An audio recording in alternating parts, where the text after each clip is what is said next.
et bienvenue dans Amis, le podcast où on regarde Friends et où on développe des crushs chelous sur Ross et Joey. Salut, moi c'est Anaïs Bordage et Što jazdies viju oi. Ça veut dire quoi déjà ? Ça veut dire ce que je regarde, oi. Ah oui, ouais. Mais tu me regardes. Waouh quoi. Ouais.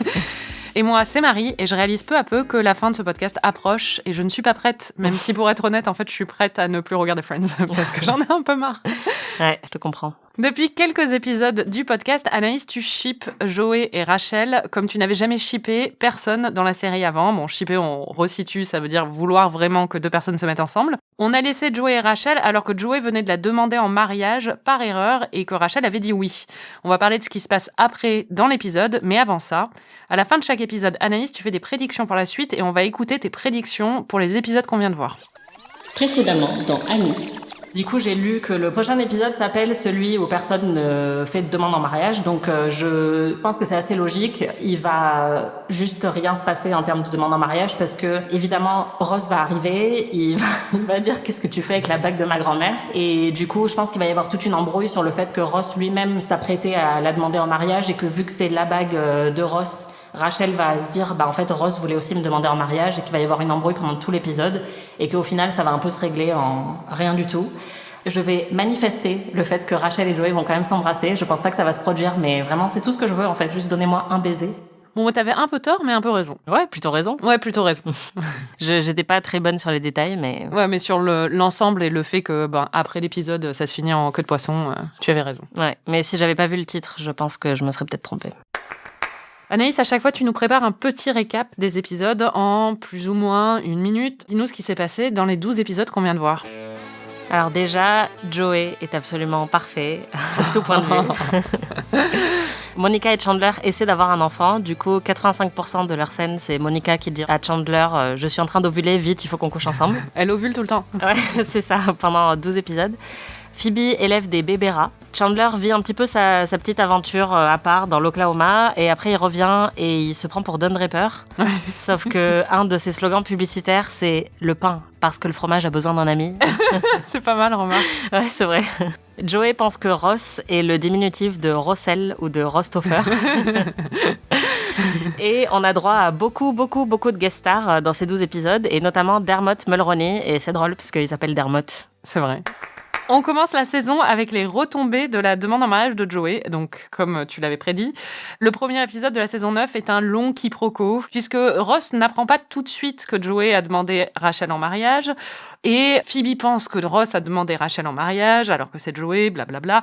Bon, ça en finit plus, ouais. Et honnêtement, moi, les quiproquos, ça m'angoisse un peu. Et du coup, cet épisode, je le trouve très très angoissant, j'avais envie de passer un peu plus vite, mais je l'ai quand même regardé parce que je fais mes devoirs comme il faut. Qu'est-ce que t'en as pensé, toi ? À peu près 50% de Friends, c'est que des situations comme ça, en fait, où genre il y a une incompréhension sur un certain truc et ça dure. Et moi, c'est le genre de truc qui me met hyper mal à l'aise. Mais là, du coup, oui, j'étais très, très stressée. Surtout qu'il y a aussi Joey qui essaye par tous les moyens de rattraper le truc et de dire à Rachel...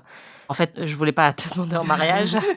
Enfin, de A à Z, c'était hyper stressant. Et en plus, je voulais te demander de me libérer d'un poids. Ça, en fait, c'est fini. Il se passera plus rien entre Joey et Rachel. Mais Anaïs, je peux pas te dire ça. Mais le truc, si tu me le dis pas, je vais aller checker, en fait. Parce que mais vraiment... je peux pas te dire ça. Non, je peux pas. Non, mais ça, c'est incroyable de me demander un truc pareil. Je peux pas te dire ça. Et si tu peux pas me le dire, ça veut dire qu'il va encore se passer quelque chose. Je ne peux pas te dire s'il va se passer quelque chose ou pas. C'est les règles de ce podcast. Mais oui, mais là, c'est de la torture, en fait, parce que je suis même pas capable de me concentrer sur ce que je regarde. Je veux juste, j'attends à chaque fois qu'il se passe quelque chose. Anaïs, il ne reste qu'une saison et demie. S'il se passe quelque chose, il va se passer quelque chose bientôt. Et s'il se passe rien, tu le sauras aussi bientôt. J'en peux plus.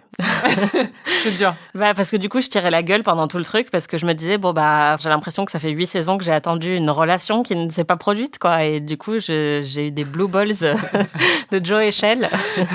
Et j'ai besoin de savoir si je dois passer à autre chose et si je peux me concentrer sur le reste de l'intrigue ou pas, tu vois. Mais je peux pas te révéler un truc pareil quand même. C'est comme si tu me demandais comment ça va se finir, quoi. Non, parce que s'il y a plus rien, tu peux me dire il y a plus rien. Je peux pas te dire ça. Ok. C'est pas bien de faire ça. Tu me mets dans une situation pas commode. Depuis plusieurs saisons, déjà, tu as développé une certaine affection pour Joey, mais dernièrement, ça s'est transformé en amour, en fait, inconditionnel. Oui. Et je dois dire que je dois me féliciter moi-même parce que dès le premier épisode de ce podcast, je t'avais dit que tu adorerais Joey et que tu aurais un énorme crush sur lui. Mais tu vas avoir un crush sur Joey, je le sais. Il va t'émouvoir, je pense, tout en te faisant rire. T'émouvoir par sa bêtise, en fait. Et j'avais raison. T'es trop forte. Ouais, je suis trop forte. Je te connais très très bien. Alors, Joey est parfait cette demi-saison, pourquoi? En fait, c'est vraiment un himbo, quoi. C'est vraiment... C'est-à-dire quoi? Un himbo, en fait, c'est la contraction de him, donc lui en anglais, et bimbo. Ah. Et donc, c'est un type de personnage masculin auquel Joey correspond parfaitement. Et il y a plusieurs règles très importantes avec les himbo. C'est comme le mec de Crazy Ex-Girlfriend, le Josh. Ouais, voilà, Josh Chan. Les règles du himbo, c'est que, bon, déjà, il doit être canon de manière très conventionnelle, donc hyper baraque, etc. Il doit être bête. Et il doit être gentil. Donc, par exemple, s'il est canon et con, mais méchant, c'est pas un himbo. Il faut vraiment qu'il soit gentil et qu'il soit pur, quoi. Et du coup, Joey, c'est vraiment un himbo. Il est parfait. Et je sais pas, moi, il m'attendrait trop. Je me demande si c'est pas le himbo original. Je sais pas exactement d'où ça vient, mais je sais que ça fait longtemps que c'est... Et après, c'est un personnage ou un archétype qui s'est développé récemment parce que avant, les bimbos, c'était des femmes, quoi. Ouais. Et c'est de plus en plus fréquent maintenant qu'on inverse ce stéréotype-là. Mais oui, Joey correspond parfaitement à toutes les cases du himbo. Il est un peu moins attirant, je trouve, que dans les épisodes précédents où il le développait vraiment comme lead romantique. Là, il est juste très, très con. Mais du coup, ça m'attendrait trop quand il dit à Chandler, mais tu crois vraiment que je suis complètement con? Et il se tape la tête avec une batte de baseball. Et après, il fait aïe. I didn't think you'd understand. What, do you think I'm too dumb to understand that a husband needs to be with his wife? Huh? You think I'm like, duh? Ça m'a trop fait rire. Je sais pas, il est parfait, quoi.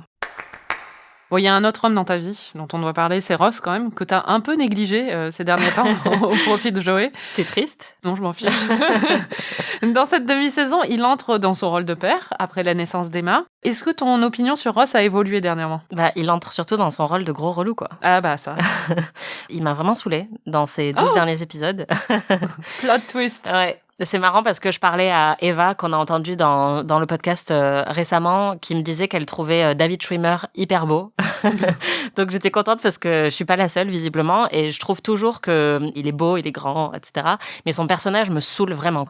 Et là, il a plein de petits moments qui sont très agaçants. On va en parler, mais le nounou. Oui, qui est joué par Freddie Prinze Jr. et qui, pour moi, c'est un peu le sommet de Toxic Ross. Ouais. Il recherche une nounou avec Rachel pour Emma, et en fait, le meilleur candidat, c'est un homme qui est joué par Freddie Prinze Jr., le mari de Sarah Michelle Gellar. Enfin bon, il est connu pour d'autres choses, mais nous, c'est pour ça qu'on le connaît. Et en fait, ce mec, il s'appelle Sandy, et il est parfait, quoi. Il est hyper... il est un peu intense, parfois. Il est intense, mais pour la petite, il est parfait, quoi. Il est rassurant, il est attentionné, il est sensible, il est hyper... il a plein de talent et tout ça. Et en fait, le truc que Ross ne supporte pas, c'est d'avoir une nounou qui soit un homme, quoi. Parce que pour lui, c'est, quand il dit, j'aime bien quand il dit, c'est comme si une femme était, et à chaque fois, Rachel dit, était quoi? Ouais. Et il dit roi. Et d'ailleurs, Joey, qui répond à cette question, il dit quoi? Genre, penis model. Mannequin de pénis. Weird. Thank you! Yeah, it's like a woman wanting to be a... A what? A what? What's the end of that sentence? Yes, what is the end of that sentence? a penis model. Mais ouais, pour moi, en fait, il est sexiste, homophobe. Oui, il lui demande, hyper est-ce que intolérant. t'es gay? T'es au moins bi? Il lui dit. Ouais. Il dit carrément à Rachel, je t'aurais jamais forcé à embaucher quelqu'un qui te met autant mal à l'aise. Et t'es là, mais c'est quand même fou. Alors, l'épisode se termine. Il y a un petit twist, parce que comme tu dis à chaque fois, c'est-à-dire qu'on sent que les scénaristes sont pas de son côté, il est tourné en ridicule pour sa réaction. Et il y a un twist à la fin parce qu'il commence à parler de son père et à pleurer sur l'épaule de Sandy quand celui-ci lui demande pourquoi il réagit comme ça à sa sensibilité. Mais vraiment, Ross est insupportable, quoi. Il y a pas que ça, il y a aussi un moment déjà au tout début quand il y a tout le quiproquo avec Joey où il s'énerve parce que Joey a vu les seins de Rachel pendant qu'elle était en train d'allaiter.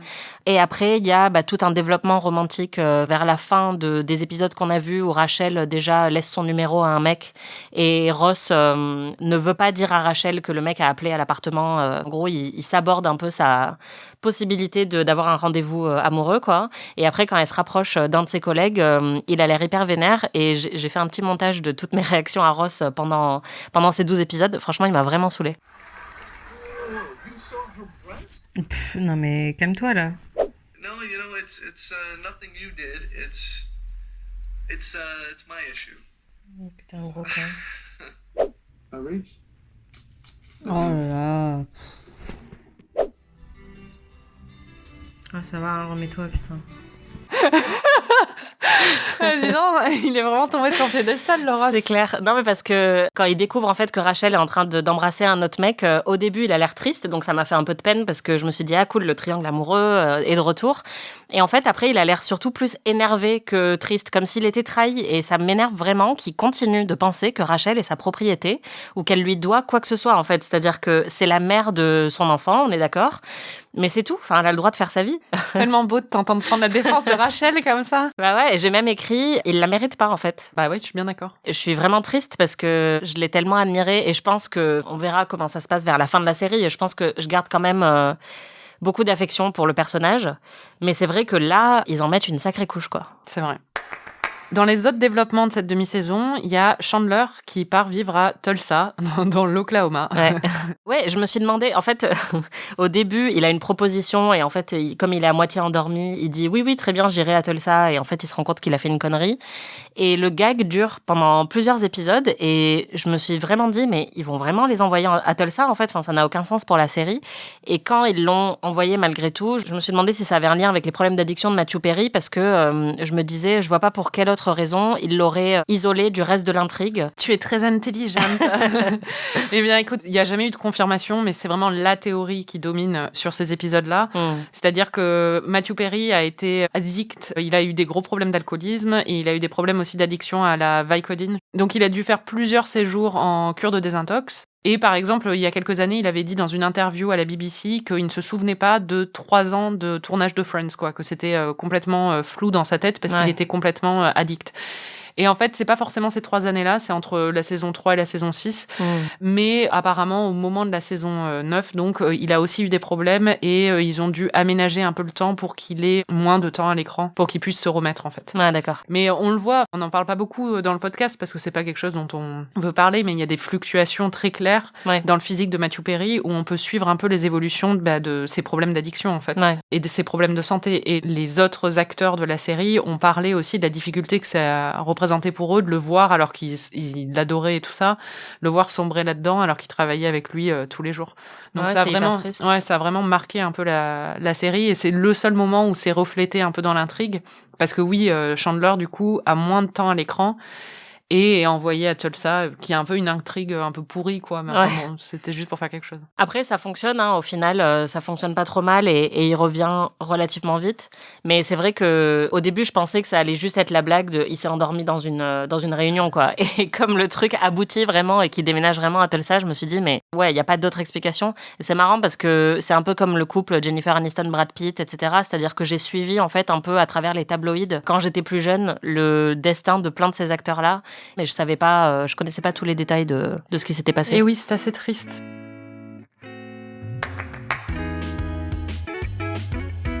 Parlons de mon intrigue préférée. Je dirais que c'est mon couple préféré de l'histoire de Friends. Ah ouais? Ah ouais.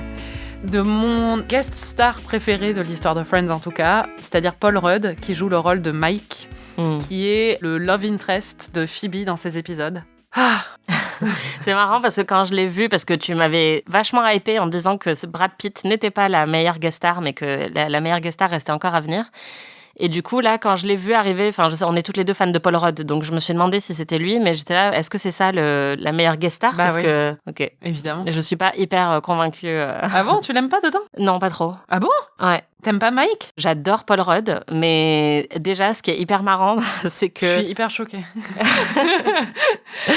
Déjà, c'est un peu la preuve qu'il y a eu au moins un moment dans sa vie où Paul Rudd était pas beau. Parce que non, il est toujours beau, je suis désolée. Pour moi, c'est vraiment le moins beau sur l'échelle des Paul Rudd parce qu'on sait que le mec n'a jamais changé et il a pas vieilli depuis 30 ans, quoi.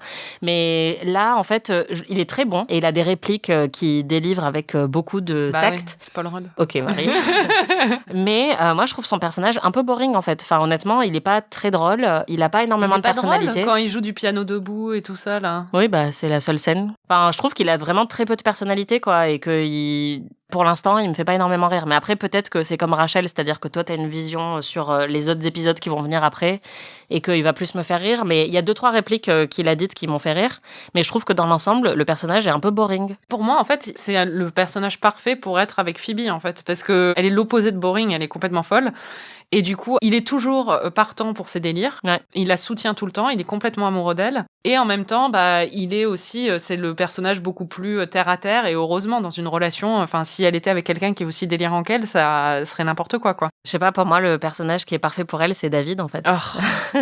David, il est hésitant, il est mignon, il est gentil, mais il est hésitant, il a aucune confiance en lui et tout ça, quoi. Je sais pas, moi, quand ils étaient ensemble, je les ai trouvés trop mignons, et là, j'étais trop contente quand il est revenu. D'ailleurs, il y a un petit extrait de ma réaction quand David est revenu. J'étais trop contente.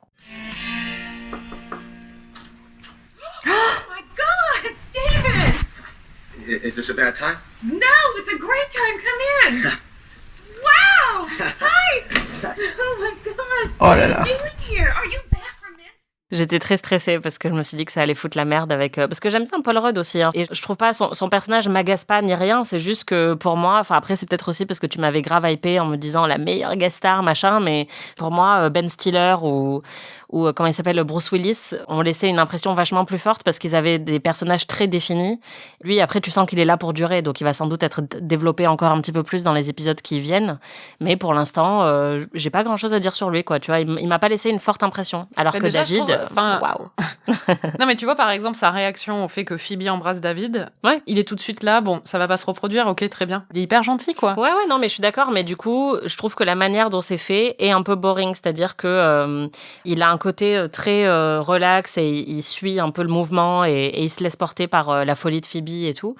Mais d'une manière, je trouve, qui n'est pas encore hyper développée, ou enfin qui pourrait être encore plus drôle ou encore plus touchante. Là, je trouve que c'est un peu milieu, tu vois. Je suis extrêmement déçue. Il y a un moment que moi je trouve très marrant, mais enfin peut-être pas toi, parce que Mike vient d'un milieu très très bourgeois. Il vient d'un milieu très très riche de l'Upper East Side et très coincé du cul, quoi. Et en fait, Phoebe, qui a le passé qu'elle a, arrive chez ses parents et essaie de se faire passer pour une grande bourgeoise, et il lui dit non, sois toi-même, sauf que bon, une fois qu'elle est elle-même, c'est une catastrophe. Ça m'a énormément stressée. J'ai aussi fait un petit montage de toutes mes réactions à cette intrigue. Still sure about me being myself? Absolutely. Yeah. Now maybe just a little less pimp spit. Yeah, look out! Oh! Ow! Oh my God. Are you okay? I recently had surgery. I'm so sorry. I'll be fine. I just should check the stitches. I'm really How could you know? Why wouldn't you punch me in the stomach? Because he's very respectful of women. Is he really? Are you kidding? He is so considerate of my feelings, and I think you'd also like to know that he is a very gentle lover. Oh là là. Excuse me? Oh, no, don't get me wrong. No, he's not in like a sissy way. No. When he gets going, he can rattle a headboard like a sailor on leave. J'étais en PLS. Mais c'est très drôle. Et le moment qui est vraiment cool à la fin de cet épisode, c'est quand justement il prend la défense. Et là, je l'ai trouvé très très bien. Il prend la défense de Phoebe parce que ses parents sont en train de la critiquer et ils veulent absolument le caser avec une meuf un peu d'une bonne famille. Et c'est la première fois qu'il dit qu'il aime Phoebe et lui dit je t'aime. Et c'est hyper mignon. Et là, ils sont très choux tous les deux. You know, all Phoebe has done tonight is try and get you to like her. Maybe that hasn't been clear all the time, but she did her best. And yeah, she's a little different than you are. Michael, a pimp spit in her mouth. So what? I mean, if I can get past that, it shouldn't bother you. And you don't have to like her.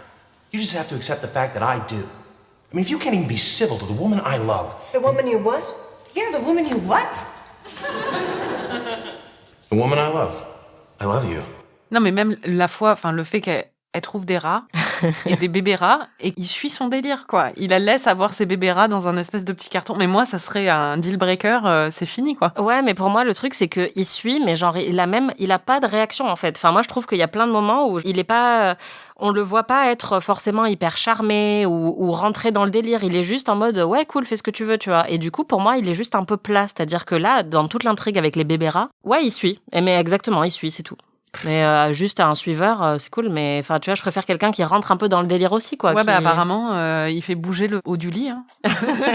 Ça, visiblement, c'est vrai. Non, mais et en plus, un truc qui m'a choquée avec toute cette intrigue, c'est le fait que c'est Ross qui déclenche un peu une crise de confiance chez Phoebe en lui disant, mais t'as toujours eu aucune relation sérieuse à ton âge, quand même.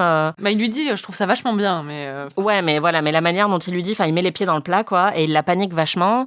Et après, elle est hyper stressée parce qu'elle a jamais jamais emménagé avec quelqu'un. Et je suis là, mais tout le monde a oublié le policier assassin de pigeons avec qui elle a emménagé. Elle n'a pas emménagé avec le policier assassin de pigeons. En fait, quand tu revois l'épisode, elle est chez lui. Ils sont en train de chercher un appart et elle est chez lui un matin et il tue le pigeon, donc ils arrêtent la donc elle a recherche. pas encore... Ok, ouais, mais elle était prête, quoi. Et Oui. la relation était quand même relativement... sérieuse avant qu'il tue un pigeon. Donc, je sais pas, je trouvais ça bizarre qu'il lui fasse toutes ces remarques et puis surtout que c'est pas grave, quoi. Et à un moment, elle dit « Ah, mais j'ai jamais fêté d'anniversaire de couple, machin. » Et j'étais là, mais c'est pas grave, Phoebe. Aie confiance en toi. On s'en fout des anniversaires. Mais en plus, elle a confiance en elle, normalement. Ouais. C'est ça qui est beau chez Phoebe. En parlant de Phoebe, tu voulais parler de son dîner d'anniversaire ? Cet épisode m'a vachement stressée. Donc, il y a un épisode où elle veut fêter son anniversaire. Cauchemar. Ouais, vraiment. Elle veut fêter son anniversaire avec tous les amis. Et en fait, ils ont tous un empêchement qui fait qu'ils ne viennent pas. Mais bon, il y a empêchement et il y a empêchement, quoi. C'est-à-dire que Monica et Chandler, c'est parce qu'ils se disputent. Et après, c'est juste parce qu'ils veulent coucher ensemble parce que Monica ovule et que donc, il y a une urgence absolue à coucher ensemble maintenant. Ross et Rachel, c'est parce que Rachel a peur de laisser le bébé tout seul pour la première fois et qu'ensuite, elle se retrouve enfermée en dehors de l'appartement, etc. Ça, c'est plus compréhensible quand même. Oui, voilà. Et après, ils arrivent et ils sont pas très sympas. Maintenant que tout le monde a commandé, je voudrais être celle qui ouvre cette fête d'anniversaire et porter un toast à Phoebe. C'est gentil. Elle a perdu une chaussette. Quoi? Non, Emma vient de perdre une chaussette. Mais maman est là? Je voulais l'inviter à déjeuner à midi et elle m'a dit qu'elle n'était pas en ville aujourd'hui. Ross, regarde, elle n'a toujours pas remarqué que la petite chaussette d'Emma était par terre. Il est original ce toast. Je sais que vous avez tous des tas de choses personnelles, mais moi ce que j'aurais voulu, c'est faire un petit dîner avec mes amis pour mon anniversaire. Et vous êtes tous arrivés très en retard et vous n'avez même pas eu la courtoisie de téléphoner. Enfin, vraiment, j'étais hyper outrée pour Phoebe qu'il la laisse en plan. Et ça m'a rappelé un épisode de Sex and the City où c'est exactement la même intrigue. Et c'est vraiment l'épisode le plus angoissant de Sex and the City où elle se retrouve toute seule au restaurant et il y a personne avec elle. Et c'est encore une fois une intrigue qui aurait été résolue très simplement si on avait des téléphones portables. C'est vrai. Mais là, ça m'a vraiment fait énormément de peine pour elle. Ils en avaient des téléphones portables parce qu'on est en 2002 là. Oui, c'est vrai. En 2002. Non, et puis ils avaient un fixe, c'est-à-dire que Monica et Chandler, ils sont à l'appartement, ils sont juste en train d'essayer de coucher ensemble pour la 8e fois de l'épisode, quoi, et ils peuvent pas appeler et dire... D'ailleurs, ils en ont un parce que Phoebe prend un appel de Mike à la fin et part du restaurant, donc elle a vraiment... Ouais, c'est vrai, t'as raison. C'est encore pire du coup.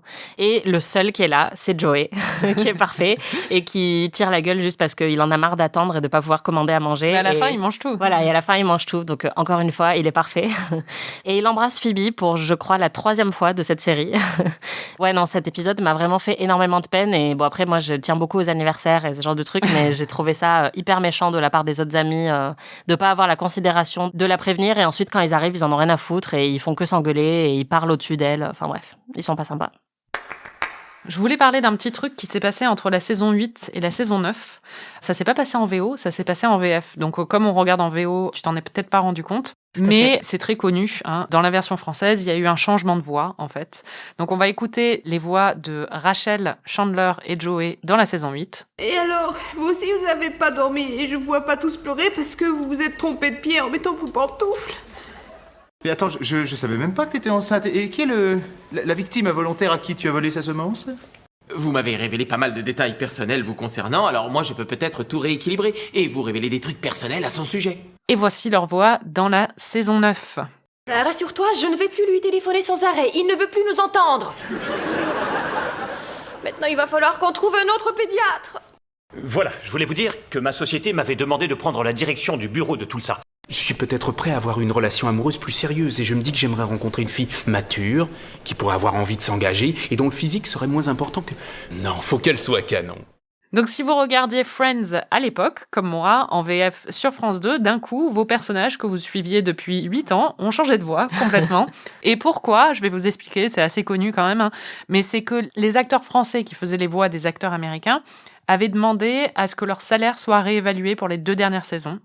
Et il faut savoir qu'en fait, ils étaient payés que entre 230 et 275 € par épisode. Putain. Alors que les autres étaient payés de l'autre côté 1 million par épisode. Donc bon, je sais que c'est juste les voix, mais quand même, c'est vraiment la honte, quoi. Bah ouais, et puis c'est beaucoup de temps quand même. Et ben voilà. Donc ils voulaient plus que ce tarif syndical et en fait, ils étaient payés comme des rôles secondaires chacun et ils voulaient chacun être payés comme un rôle principal.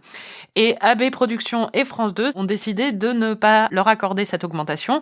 Donc c'est pour ça qu'on a perdu 3 des voix de la VF entre la saison 8 et la saison 9 et que les nouvelles voix, enfin moi, elles m'énervaient un peu. Et les autres, du coup, sont restés, ils ont dit c'est pas grave, payez-nous 300 balles. Et bien oui, et le pire en plus, c'est que celui qui faisait la voix de Chandler, Emmanuel Curtil, le pauvre, il pouvait même pas avoir d'autres boulots avec France 2 parce que on lui disait qu'il avait trop la voix de Chandler. Il était trop associé à ça. Mais il était quand même payé que 230 € par épisode, je sais pas compter, mais ça fait vraiment pas beaucoup par année. Hein. Bah ouais, non, c'est que dalle. Bah ouais. Le pauvre. Voilà, donc c'est pour la petite histoire. Très bien. On va faire une petite session drive-by avec des petits trucs qu'on a relevés, dont on voulait parler vite fait, mais pas trop s'attarder dessus non plus. Voilà. Il y a un autre épisode clip show. J'en peux plus. On va entendre ma réaction quand j'ai découvert qu'on allait encore avoir un clip show. So here's a very special. Ah non, putain. Ouais, j'avoue, bah moi c'est pareil, à chaque fois je suis oh non, pas encore. Bah ouais, et du coup j'ai écrit à Marie en lui disant putain j'en peux plus des clips shows, et c'est là qu'elle m'a dit ah bah moi je zappe les scènes à chaque fois et je passe en accéléré. Ouais, je regarde que les scènes inédites et en fait je regarde quelles sont les scènes qui sont mises, des scènes d'archives pour savoir quel est le sujet du clip show, mais c'est bon quoi, je viens juste de les voir il y a 2 semaines. Ouais, c'est clair. Bon bah écoute, je ferai ça pour les 1 ou 2 clips shows qui restent. Ah t'en fais pas, il va y en avoir 2, il y en a un par saison. Oh mon dieu. Je voulais aussi parler d'une scène culte qui est le moment le plus blanc de Friends, il faut le dire. C'est clair. Et Dieu sait que c'est pas facile. Oui, c'est ça. Le moment le plus blanc de Friends. C'est quand même une série très très blanche. C'est le moment où Ross chante Baby Got Back à Emma et la fait rire. Et ensuite, Rachel, qui a envie de faire rire sa fille aussi, se met à chanter ça. Et donc, Baby Got Back, pour resituer, c'est un tube de rap de l'époque. Vous connaissez, c'est sûr. C'est I like big butts and I cannot lie. Voilà, nous aussi on est très blanches, vous avez pu constater. Mais ouais, en fait, c'est marrant parce que c'est dans le titre même de l'épisode, je crois. Ouais. Vous allez entendre ma réaction.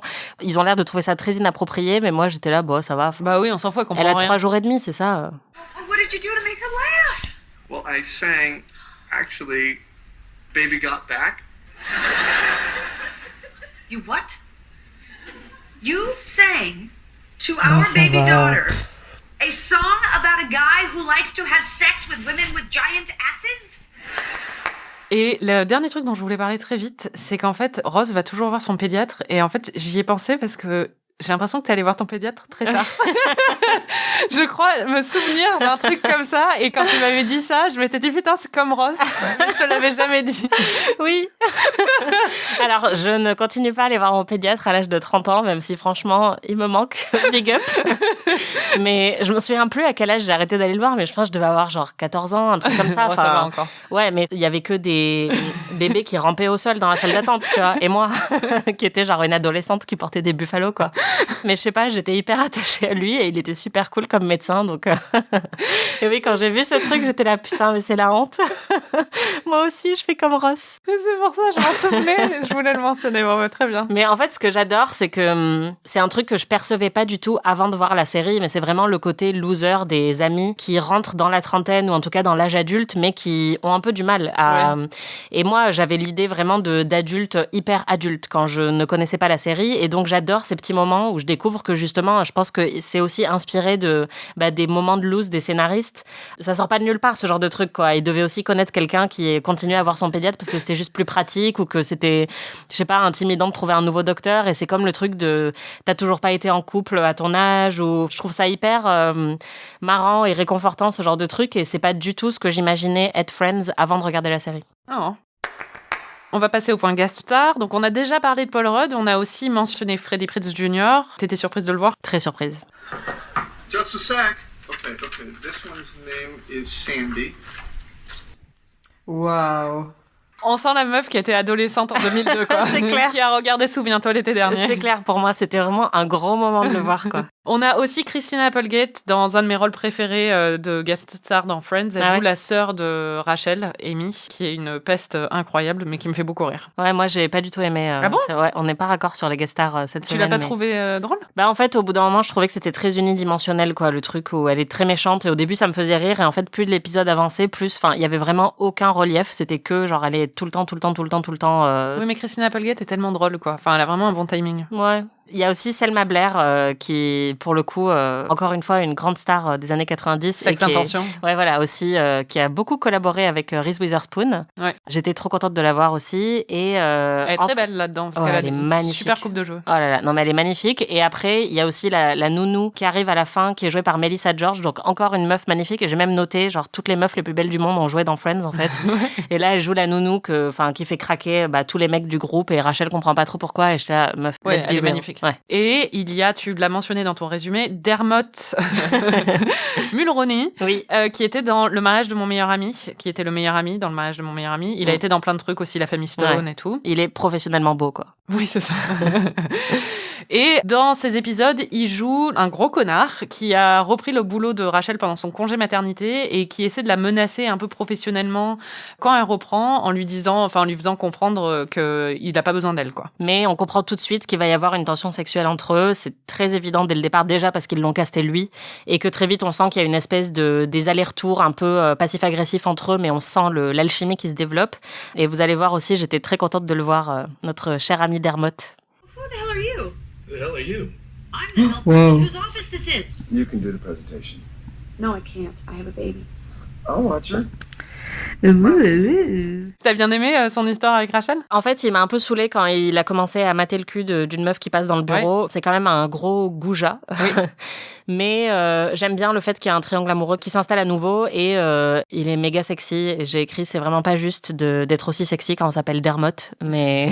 C'est peut-être que Dieu s'est dit, il s'appelle Dermot le pauvre, on va le clair. rendre beau au moins, quoi. On va lui donner clair. une chose. Il est assez cool à regarder. Il y a aussi Evan Handler, qui est plus connu sous le nom de Harry Goldenblatt pour tous les fans de Sex and the City. Et j'ai regardé, là, il joue le réalisateur du soap opéra de Joey. En fait, j'ai regardé, il jouait déjà dans Sex and the City au moment de cet épisode. Ça faisait à peu près, il avait joué dans une saison déjà de Sex and the City. Ah ouais, c'est marrant parce qu'il n'y a pas trop de réactions quand il est là, mais je pense qu'il n'était pas encore très connu, et puis Sex and the City, c'était une émission sur le câble. Oui, c'était pas le même public, mais il est génial. C'est le mari de Charlotte, pour resituer, et c'est le meilleur boyfriend/mari de Sex and the City. Oui, de très loin. Clairement. On passe au MVP et au gros loser.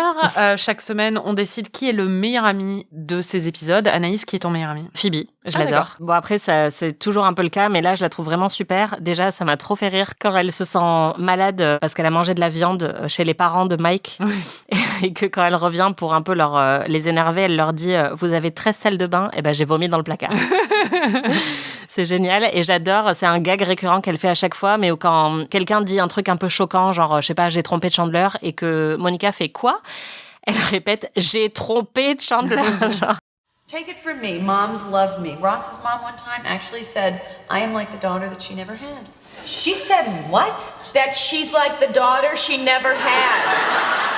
Elle répète au premier degré comme si la personne n'avait vraiment pas entendu, et ça me fait mourir de rire à chaque fois. C'est tout le temps la même blague, mais ça fonctionne très très bien. Donc Phoebe, c'est ma reine. Et toi, c'est qui ton MVP? Moi, c'est Mike. J'adore Mike, et j'attendais qu'il arrive depuis des saisons et des saisons. J'avais trop hâte que tu le rencontres, et bon, apparemment... après, je suis amoureuse de Paul Rudd depuis Clueless, donc... ouais, mais justement, pour moi, quand tu vois Paul Rudd dans Clueless et qu'après tu vois Mike, t'es là, bon... c'est le même rôle, littéralement. C'est juste qu'il a pris un peu d'embonpoint, mais il a les cheveux un peu plus longs. Mais enfin bon, bref, c'est Mike et Amy en égalité. Amy, c'est la version un peu diabolique, en fait, la sœur de Rachel. Parce qu'elle me fait beaucoup rire. Et que j'aime beaucoup Christina Applegate. Et qui est ton gros loser? Ross. D'accord. Vraiment relou. Et un truc qu'on n'a pas dit aussi, c'est qu'il interdit à Joey de se taper sa nounou. Et j'étais là, c'est bon, laisse Joey se taper la nounou, quoi. Enfin... Toi, t'as juste envie que Joey prenne un peu de plaisir, quoi. Ouais, et puis je trouve que Ross se mêle beaucoup de la vie des autres, en fait. Et du coup, ça donne parfois des très bons côtés, comme le truc du vélo. Et parfois, ça donne vraiment des côtés très chiants où il a envie de contrôler la vie de ses amis, et t'as envie de lui dire, calme-toi un peu, en fait. Et toi, c'est qui ton loser? Mais moi, c'est Dermot. C'est le personnage joué par Dermot, je sais plus son nom. Je trouve que c'est un énorme goujat, en fait. Ouais. Et même la petite tension qu'il a avec Rachel, ça me saoule, en fait. Je comprends, c'est un peu émoustillant et tout ça, et il est pas mal. Je trouve que ça encourage toujours les trucs où le mec, c'est vraiment un gros connard, quoi. Enfin, elle revient clairement de congé maternité et il la menace professionnellement. Il menace après, il lui dit non, va à la présentation, un truc comme ça, et on est censé trouver ça mignon, mais c'est pas mignon. C'est horrible quand tu reviens d'un congé de maternité, t'as déjà l'angoisse, t'es crevé, et t'as l'angoisse de plus trouver ta place dans ton milieu professionnel, et t'as un connard comme ça qui est comme ça, et après elle est censée avoir une histoire d'amour avec lui, non. Waouh. Voilà. Non, moi je trouve qu'il devient gentil très vite, donc ça va. C'est irréparable ce qu'il a fait au début. Ok. On passe aux prédictions. Anaïs, qu'est-ce que tu penses qui va se passer dans le reste de la saison 9 ? Alors, je pense qu'il va y avoir un triangle amoureux entre Rachel, Ross et Dermot. Parce que je pense qu'il faut que ça se finisse sur un gros truc. On sait que toutes les saisons se terminent de manière un peu spectaculaire. Donc, je pense qu'ils vont faire tenir un peu une tension entre Ross et Rachel jusqu'à la fin de la saison, qui sera peut-être résolue ensuite. Je pense aussi que Ross va se trouver quelqu'un là bientôt. Donc, ce sera peut-être même carrément un carré amoureux. Et qu'après, Ross va un peu aller de son côté. Du coup, avec Dermot, Ross, Rachel et la meuf de... Voilà. Et qu'après, ils vont chacun un peu aller de leur côté et qu'ils se remettront ensemble vraiment à la toute fin de la saison 10. Mais voilà, c'est un peu ma seule prédiction pour l'instant. Ok. Merci de nous avoir écoutés. Merci Anaïs. Merci Marie. Vous pouvez retrouver tous les épisodes d'Amis sur slate.fr ou votre plateforme de podcast préférée. Notre prochain épisode couvrira la deuxième moitié de la saison 9 de la série jusqu'au final, celui à la Barbade. Je peux le dire parce que ça ne révèle rien. Anaïs, tu vas live tweeter ton visionnage des 2 derniers épisodes de la saison. Il va se passer pas mal de choses, donc ça risque d'être assez fun. Et si vous voulez suivre le live tweet, c'est @AnaïsBordage sur Twitter. Et pour la date, on la communiquera sur Twitter. Donc vous êtes obligés de passer votre vie sur Twitter. Et de suivre Anaïs si tu veux gagner plein de followers. N'hésitez pas à suivre la série en même temps que nous et à partager vos impressions sur les réseaux sociaux. Et si vous êtes fan de séries, vous pouvez aussi écouter notre podcast PIC TV où on analyse l'actualité des séries. Si vous avez aimé cet épisode, vous pouvez nous laisser 5 étoiles et un petit commentaire où vous pouvez parler de nous à tous vos amis. On se retrouve la semaine prochaine pour de nouvelles aventures. Salut! Salut! Amis est un podcast produit par Slate.fr sous la direction de Christophe Caron et Benjamin Ours avec Aurélie Rodriguez.